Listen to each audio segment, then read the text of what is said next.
I came here today to discuss one article with you that I've recently came across, and it's from a survival of a Bosnian war.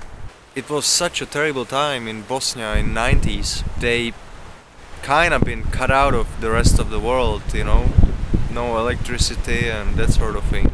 There was this person, I assume it was a guy, and he gave few interviews where he describes how was the daily life in his city, which some other people assume was somewhere on the border with Croatia and Bosnia, because obviously this guy wants to stay in anonymity, and he described it as a place with not that many trees around. He said within 3 months there was no tree left standing in the proximity of the city because it has all been burned for heat, I guess once you see your neighbor is cutting down one tree and then another, you're gonna quickly realize if you're not gonna take that other tree, he's gonna do it, or somebody else. So it's a snowball effect of some sort where you really have to be a bad actor in crisis just to get by, So it's advisable to avoid crisis by any means possible, but is it within the reach of a normal person? Let's find out. So, first of all, your supplies, however good they are, they're not gonna last forever. So you're gonna rely on your skills and the value of yourself to the community around you.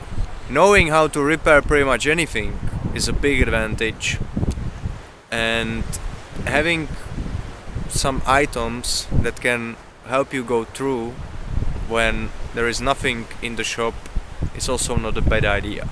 Human being can survive 3 days without water and 1 month without food, but you're gonna be in pretty much bad shape. After few months, let's say, even if you have all the supplies and everything, you'll run out of social contacts, and who knows, right? People might start dying around you, you're gonna be depressed and all of that. So you wanna keep some sort of economical activity or human contact by all means necessary. To keep yourself sane and healthy, you need another humans. I'm starting to think that notion that you just go somewhere into the forest and you're gonna survive there a year or two is pretty much extreme, and most people wouldn't basically survive that. They're probably gonna be much likely surviving in a city anyway. It requires really special skill and mindset to be able to be alone for such a long time. I think these lockdowns are good example. So it is advised to be in proximity to some drinkable water, some water stream out of the mountain, or at least knowing where they are. Then having a little plot of land, or knowing where you can potentially squat land to grow few onions or something like that. And then it's good to have some wood around that you can burn when it's cold. So another problem is that most people gonna go crazy without internet and electricity. They describe that you're gonna be bored to death. I think that's the worst that can happen to most of us, because we're basically addicts, be it dopamine from social media or sugar, and all these bad habits that we have are gonna be our biggest enemy in such crazy times.